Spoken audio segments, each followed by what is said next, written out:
It's been a hard day's night, and I've been working like a dog. Are you ready to get down to business?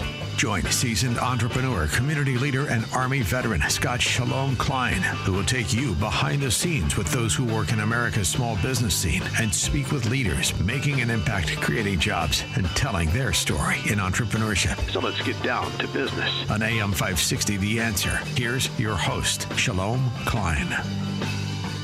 And indeed, we are all about small business, jobs, and entrepreneurship and business. We talk a lot about business here. You're on with Get Down to Business, and I'm your host, Shalom Klein. Remember, you can always download podcasts from our website at syklein.com. And while you're there, don't forget to follow me on Twitter at Shalom Klein. So indeed, a jam-packed week. So let's jump right in. I'm thrilled to be joined by Christina Curtis, who is the founder of Curtis Leadership Consulting based in Denver, Colorado, who supports a range of high-achieving clients from world-class entrepreneurs to Fortune 500 executives to Olympic athletes. A thought leader on motivation and goal attainment, she has written articles and has been featured in Harvard Business Review, Forbes, Psychology Today, Entrepreneur, and Fortune magazines. She's earned her master's degree in organizational psychology, is certified in neuro leadership, and is an accredited master coach, a designation held by less than 2% of coaches globally. Thrilled to be joined by Christina Curtis. Welcome to the program. Thanks so much for joining us. Thank you. Thrilled to be here. Absolutely. So, Christina, I always love to start at the very beginning in understanding your motivation, your expertise. You've done a lot. Tell us a little bit about yourself and why you became a certified master business coach and why you're so passionate about it. In fact, writing the new book, Choosing Greatness, an evidence-based approach to achieving exceptional outcomes. Gosh, from the very beginning. Well, let me give you the really short story of my career, which is started in sales, was working for Xerox, loving life, but was really curious about this whole concept of entrepreneurship and what does it look like to work on your own and be the master of your own destiny, where there's no ceiling on income, earnings, and potential, and there's no limitation to what you can take on. And when I was, about 20 years ago, I decided to jump out and make that crazy wild leap into the unknown of entrepreneurship and really found that actually it was about choosing what I wanted, being really crystal clear, spending the time, taking a step out of the day-to-day busyness to spend the time and choose what I wanted my future to look like and just incrementally work towards that day by day by day. And 20 years looking back, it's quite amazing, actually, what you can accomplish, right? It's never a linear line, but you do end up in some magical places. Indeed. And to quote a wise woman, you chose greatness. We're going to talk all about that. So, Christina, that's an amazing background. I'm chatting with Christina Curtis, who in her new book, Choosing Greatness, talks with some of the greatest leaders in our generation, Richard Branson, and the CEO of Overstock.com, Jonathan Johnson. The list goes on and on. But one of the things that you talk about in the book, Christina, is how habits can hijack our relationships and results. I know your book is filled with stories. Let's talk about some of the examples that you've seen in your career. Yeah, I've been doing executive coaching for 2 decades now. And what I find is a consistent experience for people is this sense of missing out, right? It's like, gosh, this isn't quite where I thought I'd be at this age, or this isn't quite the title I thought I'd have, or not the amount of money I thought I would have at this age, or gosh, not the relationships.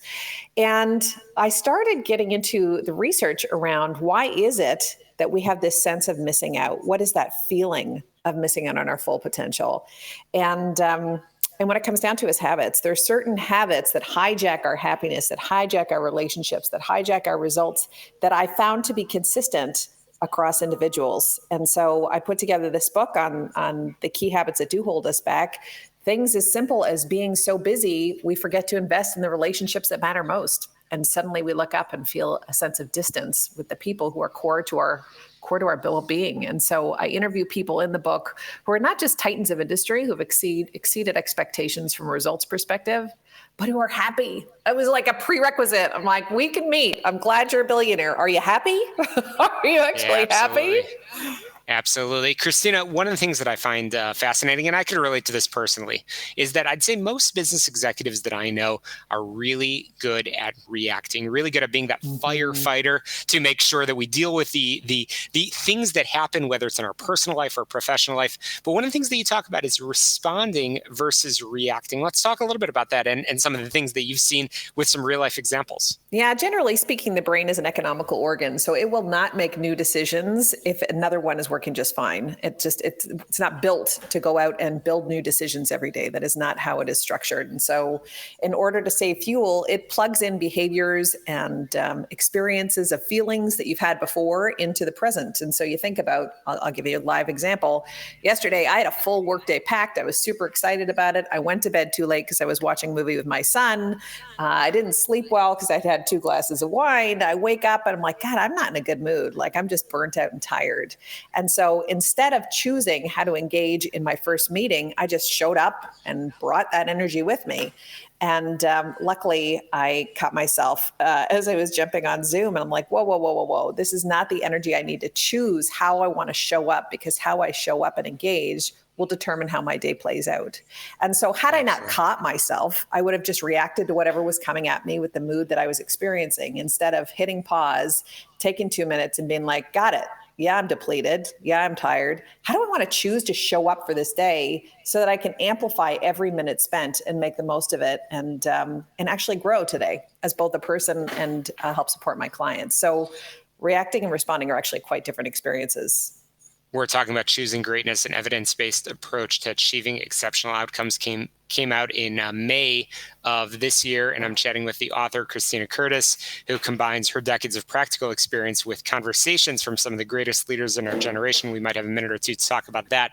But Christina, isn't that cool that, especially in this day and age, so much happening on Zoom? I guess that's both a blessing and a curse, that sometimes we have that opportunity to, even moments before literally turning that video on and starting that conversation, we can, shake hands with your inner critic, which I know is something that you talk about in the book. But also sometimes it's like our lives are so blended together, isn't it? Yeah, completely. And I do find that you talk about the inner critic. One of the things that happens reactively, just habitually every day, is whatever's going on in your head or on inner talk track. And so let's just say you had a meeting and it didn't go well. Traditionally, what people have done is beat themselves up. We're really hard on ourselves. In fact, I think I grew up with this concept of tough love being a really good thing. And the more we learn from a brain perspective, the more we realize that actually being really hard on yourself puts you into a defensive posture. And so you end up moving into self-protective mode versus goal-directed mode. You play a little smaller. You get a little more anxious before calls. You may not even speak up in the next meeting because you were so hard on yourself and you were so worried about how you looked. And so when I study the way that Olympic athletes, as an example, approach setbacks and the talk tracks that they use, they are supportive. They're not overwhelmingly positive and flowery like Stuart Smiley of the day of Saturday Night Live, right? I'm good enough, I'm smart enough, and doggone it, people like me, but they're not that dissimilar. If you hit a setback, it's just a data point. It's like, got it. How can I adjust? Okay, sure, that didn't go as planned. What do I do next? And so in the book, I really explore this concept of shaking hands with your inner critic, because that is one of the habitual behaviors, how we talk to ourselves internally, that I see as the number one setback for people from a success and happiness standpoint. Absolutely. And I would be remiss, Christina, if I did not talk about some of the folks that you talked to, because this is really not just a book, but really these are a lot of amazing stories and amazing insights from folks that are truly leaders in their own industry. You talked to Olympic medalists and folks like the CEO of the Virgin Group, Richard Branson, the CEO of Overstock, and the list goes on and on. Can you tell us a little bit about some of the big nuggets and takeaways that you've had in those conversations? Yeah, and Laura American was another one who was the founder of Lara Bar that I engaged, and she was my first conversation around this concept of choosing what you want and how that drives clarity for everything you do every day. I would say every person I spoke to took the time and continues to take the time a couple times a year to step out of the busyness, step away, and actually think through, what's working in my life and where am I not happy? Where is the friction that is not driving the results or relationships that I want? And then choosing to do something else with that, choosing to have a different outcome. And that sounds so simple, but actually what happens is we just wake up and play whack-a-mole with emails and calendar invites and go from one thing to the next. I'm a working mom. And so throw on top of that, driving kids to school, driving kids to camp, and figuring out what everybody's going to do for the afternoon or eat for dinner with my husband, whatever it might be. We don't really step aside to say, am I happy?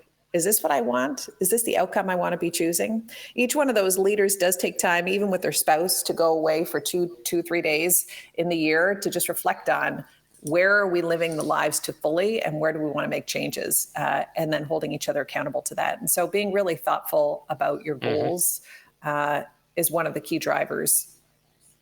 Well, lots of great insights from those conversations, and you share them again in your book, Choosing Greatness: An Evidence-Based Approach to Achieving Exceptional Outcomes. Again, we've been chatting with Christina Curtis. Christina, I want to make sure our listeners know how they could get in touch with you and, of course, pick up a copy of the book. Where can they do that? Choosing Greatness is available at Amazon, Barnes & Noble, you name it. Go check it out. And then, of course, come find me. I'm on LinkedIn, Christina Curtis, and also at curtisleadership.com. Looking forward to continuing the conversation. Well, Christina, really enjoyed our conversation and certainly to sharing this conversation with all of our listeners. We'll link in the show notes as well, which is available on my website, syklein.com, and of course on all of your favorite podcast apps. You can check it out. Just search for Get Down to Business on Spotify, Apple, Google, wherever podcasts may be found. Quick break. We'll be right back on the show all about small business, jobs, and entrepreneurship. Don't touch that dial.